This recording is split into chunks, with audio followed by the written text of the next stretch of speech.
Merci beaucoup. Audience Raouniko. Je crois que les gens sont tellement habitués à entendre Audience Raouniko. C'est pour moi un réel plaisir de prendre la parole devant ce charmant public. J'ai toujours dit, être Dogon n'est pas rien. Être Dogon, c'est une lourde responsabilité.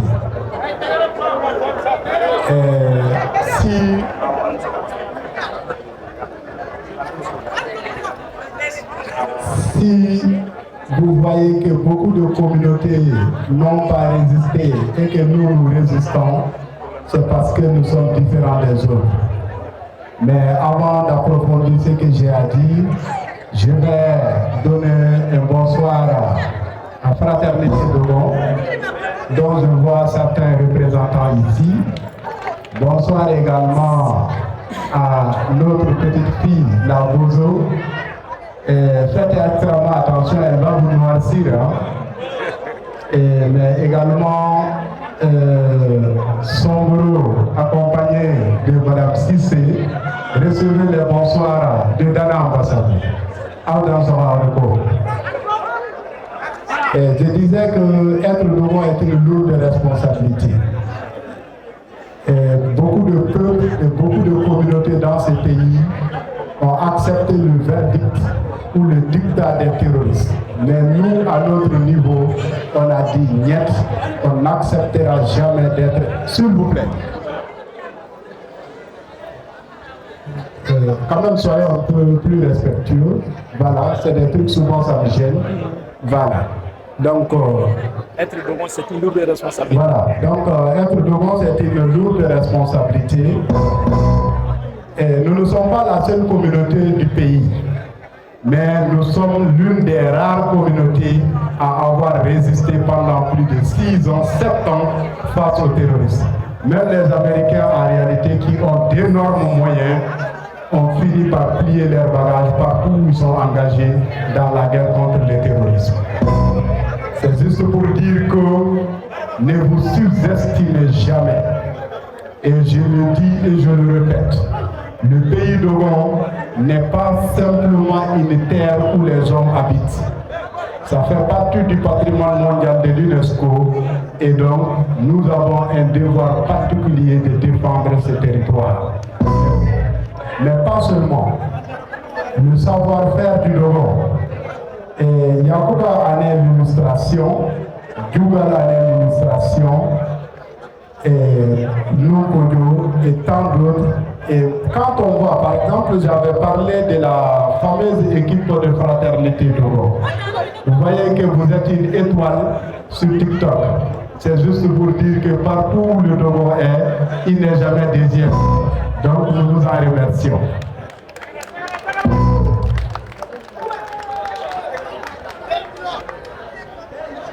Nous devrons savoir pourquoi nous vivons et le pourquoi nous vivons est que nous n'accepterons jamais d'être esclaves de qui que ce soit sur la terre de nos ancêtres. Le conflit que nous vivons aujourd'hui, ce n'est pas un conflit à caractère ethnique. Heureusement que le président de la République lui-même a été très clair. Ce conflit, c'est un conflit de lutte contre le terrorisme. Et nous n'accepterons jamais à ce que les terroristes nous dictent leurs lois. Mais je vais revenir encore à Fraternité Dogon parce que ce groupe m'intéresse beaucoup. L'habit ne fait pas le moine, mais il n'y a pas de moine sans habit. Il faudra que vous reteniez cette leçon en réalité. C'est pas seulement s'habiller en Dogon, ça ne suffit pas. Vous pouvez faire mieux. C'est ce que je voudrais dire. C'est pas pour vous vilipender ou autre, c'est juste un conseil. L'habit ne fait pas le moine, mais il n'y a pas de moine sans habit. Il faudra que vous reteniez cela. Et donc, mes remerciements à toute l'équipe, Dodi Hama, mais pas seulement. Mes pensées vont aujourd'hui à Kébir Benevélé. J'avais déjà fait une intervention dans ce sens lorsque la radio Clédou m'avait contacté 3 jours après son décès. Voilà ce qu'il me disait avant de partir. Il me disait un jour, c'est Djougal, il dit à l'autre, j'ai tellement de soucis pour toi que c'est pas petit. Et je lui ai répondu, j'ai dit, Kébi, si tu es appelé à périr sous les balles, tu périras sous les balles.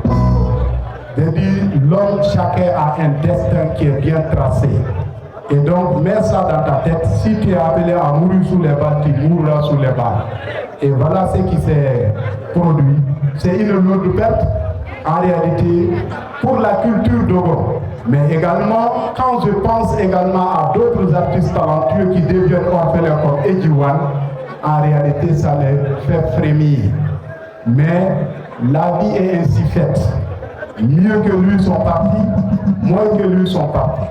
Donc l'homme ne doit pas se plaindre par rapport à quelque chose dont il n'a pas de solution. Donc sur ce, je vous remercie et bon concert à toutes et à tous. Je présente mes excuses également aux deux marraines. Voilà, donc c'est pas juste pour vous demander, mais juste pour qu'on s'écoute, c'est extrêmement important. Vraiment mes sincères remerciements à tout le monde et à Kati Sagara également. Et Issa Duo devrait être là et tant d'autres, ils ne sont pas venus pour d'autres raisons. Abdallah également allait être là, mais également d'autres raisons. Donc sans monopoliser trop la parole, je remercie tout le monde et bonsoir et bonne fête.